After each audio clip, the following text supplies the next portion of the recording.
Bonjour, soyez les bienvenus pour ce nouveau Hit Story. On accueille aujourd'hui un artiste au talent prometteur qui sort son premier single, Sens Inverse. Bonjour Simia. Bonjour, bonjour, salut. Simia, comment vous présenteriez cette chanson? Je la présenterai comme libératrice et très personnelle. Oui, elle a un Et style un petit peu atypique, non? Un peu hybride. ouais, voilà, exactement. Moi, à la base, je faisais beaucoup de rap et à côté de ça, j'ai beaucoup écouté de rock quand j'étais plus jeune. C'est la musique qui m'a le plus influencé. Et du coup, ce morceau et les prochains morceaux viennent vraiment des deux univers. Ouais, vous aimez bien mélanger ces sonorités et ces styles différents. Ouais, exactement. J'essaie de prendre un peu le meilleur des deux, en tout cas ce qui m'inspire le plus dans chacun des deux genres pour me réapproprier en fait ce qui me plaît vraiment dans la musique en général, quoi. Bon, ben, c'est réussi, hein.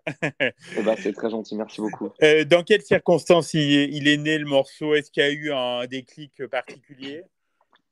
Il y a eu, pour l'écriture du morceau, je pense, un déclic très particulier parce que le texte c'est pas pour rien que je suis revenu, en tout cas, avec un morceau aussi personnel.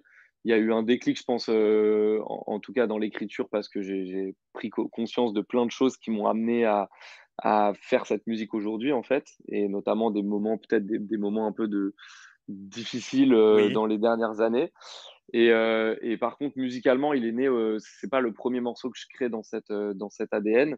J'étais vraiment dans une période d'exploration d'intégrer en fait des guitares, du rock et de la Hmm. comment dire vraiment des instruments dans ce que je Oui, faisais, oui. quoi. Donc, vous le disiez, c'est une chanson très personnelle. Quel est le message que vous voulez faire passer à travers ce morceau? Alors le message que je voulais faire passer à travers ce morceau, à la base, il était presque en fait pas, il n'y avait pas vraiment de message à part quelque chose que moi en fait je réalisais, le fait que en fait, parfois, on peut juste partir en vrille, faire un peu n'importe quoi, être perdu. Et le refrain, en fait, c'est ça fait rien. Et ça peut être pris un peu des deux côtés. Genre, ça Hmm. fait rien, en fait, ça changera rien. Oui, Et ça fait rien non plus. C'est pas très grave si on traverse un moment comme ça dans la vie. C'est pas très grave. Faut se laisser aussi avoir des moments euh, un peu de mou, etc. Genre, c'est pas grave. Donc, ça fait rien, ça veut un peu dire deux choses. Et en fait, je me rends compte depuis qu'il est sorti, depuis même pas une semaine, qu'il y a beaucoup de gens qui me disent que ça leur parle, qu'ils ont l'impression que ça fait écho à des trucs qu'ils ont vécu. Donc en fait, visiblement, ça parle à des gens alors que je parlais vraiment que de moi, quoi. oui, oui, j'ai vu ça notamment dans les commentaires sur les Exactement, ouais. plateformes vidéo, notamment, Ouais. parce il y a un clip sympa. Quel souvenir vous en gardez du tournage? Franchement, c'était un super moment. C'est un clip, je suis venu avec l'idée, en fait. On a travaillé avec une boîte de production et de réalisateurs qui s'appelle Trichrome. Hmm. Et je suis venu avec l'idée un peu que je voulais que ça ressemble un peu à ma vie, que ça inspire le côté spirale, un peu infernal de plein de choses, positives comme négatives.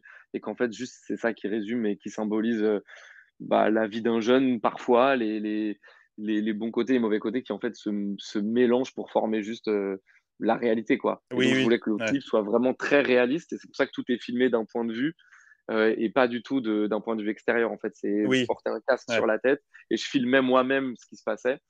Ça rejoint le texte où en fait j'avais vraiment envie de parler de moi-même. Donc en fait c'est moi qui ai filmé le clip pour la moitié des plans et l'autre moitié c'est les autres acteurs avec le casque sur la tête qui filmaient quand j'étais dans la scène. Donc c'était pareil, c'était Hmm. volontairement personnel, quoi.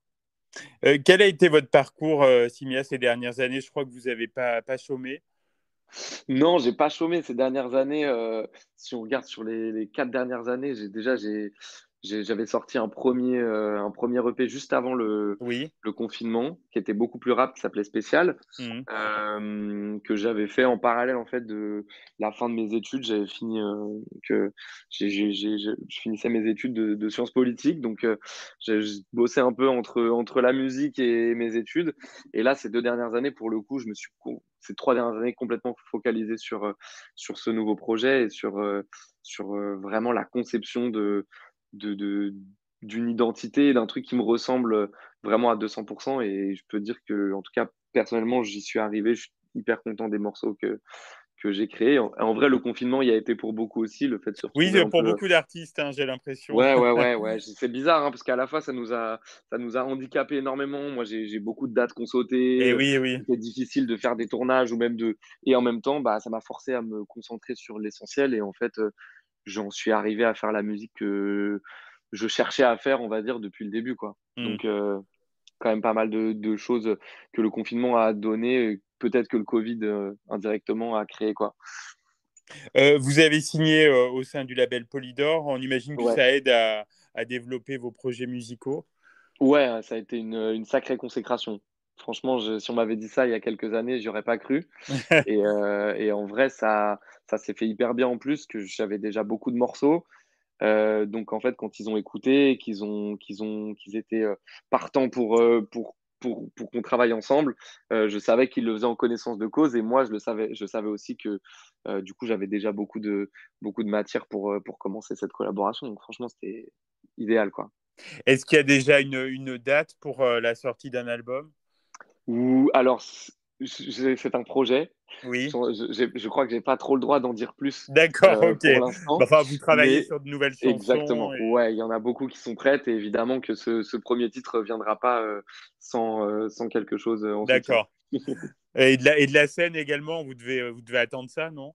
Ouais, tout à fait. Bah là, on a déjà deux premières parties qui sont tombées et ça fait vraiment plaisir parce que ça fait 2 ans et demi que j'ai pas joué. Ouais, Donc je suis vraiment très, très content de monter sur scène dès le 3 avril. d'accord. Ouais, ça va être très, très cool ça. Qu'est-ce qu'on peut vous souhaiter, Simia, pour 2022 alors? Franchement, que ça continue et que la musique parle de plus en plus en tout cas, de plus en plus de personnes et de pouvoir juste continuer à faire ce que j'aime. Je ne demande pas plus que ça. Hmm.